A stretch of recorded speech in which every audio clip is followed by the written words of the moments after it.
So ayun nga guys, sobrang lakas ng bagyo sa Pilipinas, ang bagyong Sinika. Talagang nagland talaga siya sa probinsya ng Isabela, ang aming probinsya, no? So ang daming mga naapektuhan doon, kasama na ang lalawigan ng Jones, no? Kung ako ay taga doon, no? Sa Pilipinas.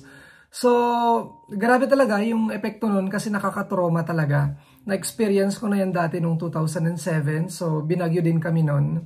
So nangyari noong 2007 sa Ondoy, naalala ko. Ondoy ba yun o Harurot? Harurot ata.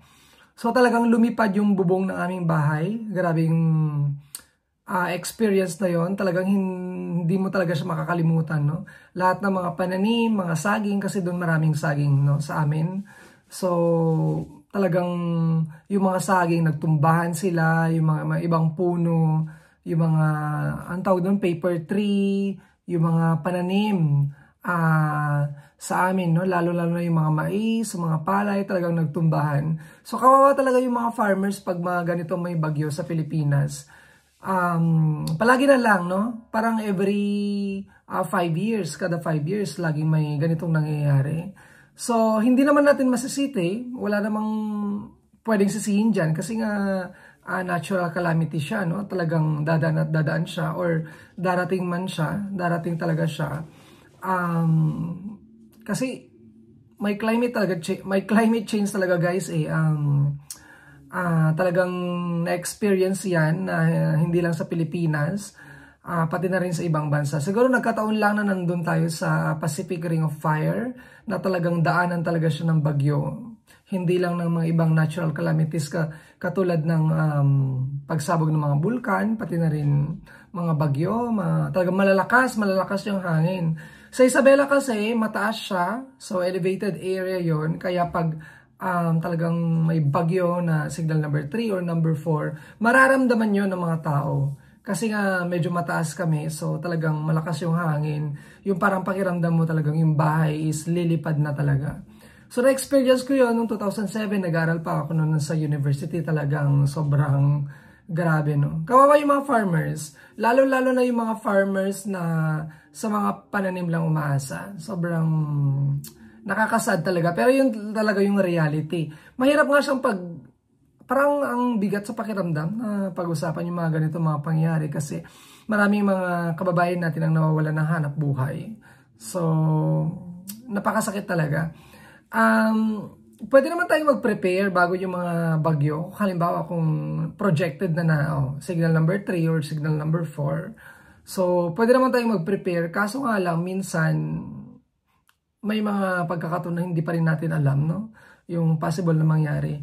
Pero palagi na lang to, para siyang cycle na paulit-ulit na lang nangyayari, no? Kung hindi siya sa north ng Pilipinas, sa south, o sa Bicol region, ganyan. Kumbaga walang nakakaligtas. Bibihira siguro yung mga lugar na hindi talaga naapektuhan ng mga bagyo, no? Mga bagyo, ng mga floods, ng mga earthquakes, landslide, ganyan. Pero alam natin yan na taon-taon talaga. So sa ating mga kababayan na natamaan, kasama na dyan yung pamilya ko, sana maging matatag, ano? Ganun talaga siguro yung hamon ng buhay, no? Siguro hindi binibigay sa atin yung mga ganitong mga pagsubok or yung mga ganitong calamity kung hindi talaga natin siya kayang lagpasan. Kaya nga, ang mga Pilipino or ang mga katulad natin Pilipino, isa tayo sa mga pinaka-resilient sa buong mundo. Ibig sabihin nun, kahit nadadapa tayo sa mga ganitong mga pagkakataon ng mga bagyo, nakakadapa pa rin tayo or nakakahanap tayo ng ways para tumayo or umangat sa buhay. Siguro parang na-train na rin tayo, no? Na ng mga bagyo na ito, ng mga calamity na to. Siguro wag na lang tayong parang dibdibin or masyadong malungkot. Siguro ang pwede lang nating magawa is yung kung paano tayo tumayo, kung paano tayo mag-move on, kung paano tayo babangon ulit. Nandun yung spirit natin. At saka sobrang nakakatuwa naman yung ating gobyerno, yung mga organization diyan na talagang tumutulong para sa mga kababayan nating nasa lanta, yung mga kababayan nating nangangailangan ng tulong. Kumbaga nandun yung spirit ng bayanihan. Sometimes sa mga ganitong pagkakataon, mas nakafocus ako dun sa parang mga positive things ba? Positive sides, yung bayanihan, yung pagtutulungan, yung fighting spirit, no? Nandun talaga yung fighting spirit. So, ay, nakakasad na pag-usapan yung mga ganito.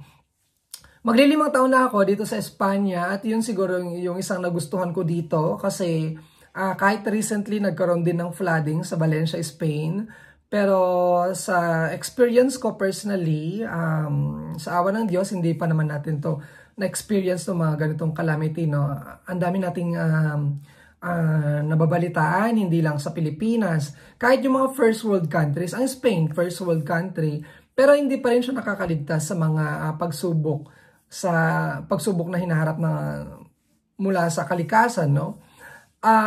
Sa tingin ko talaga, pagdating sa climate change, mga ganitong mga calamities, walang nakakaligtas talaga, no? Kasi parang nasa isa lang tayong planeta, so hindi mo pwedeng parang i-exclude yung sarili mo na, ay, nasa ligtas akong bansa, nasa mayaman akong bansa, pero meron talagang epekto yung climate change.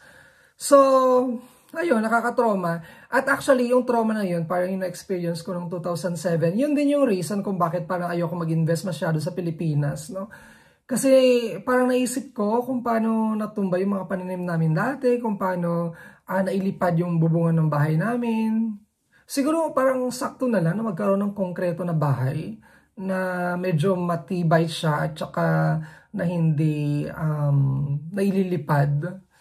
Yung ganon. Kasi parang kung nag-invest ka ng something, alam mo yung feeling na pag nasira or nawala siya dahil sa isang bagyo or dahil sa isang calamity, mabigat sa pakiramdam, masakit, no? Halimbawa yung mga farmers na umaasa sa mga income nila sa rice or sa corn or kahit sa mga sagingan, tapos isang araw matutumba siya. So parang alam mo yun, manghihina ka talaga, no? Lalo na kung ang daming umaasa sa'yo or kung yung pamilya mo nakaasa sa mga sa income ng mga pananim tapos nasira. Para kasing hindi lang yung pananim ang nasisira dyan eh, yung dream, yung pangarap pa para sa yung pamilya. Ayun. Napakasakit sala. So, para sa mga Pilipino na nasa lanta ng bagyo, actually hindi pa nga tapos guys yung bagyo kasi para may parating na naman. No? Sana magpakatatag kayo. Sana lagi kayong humingi ng guidance, no, from above. At sa mga tao naman siguro pwedeng tumulong sa kanila, kung meron naman siguro tayong pwedeng ma-share sa kanila, why not to extend our hands, no, sa ating mga kababayan na nasalanta ng bagyo. Kakaawa din naman sila, guys. Salamat! Next time po ulit.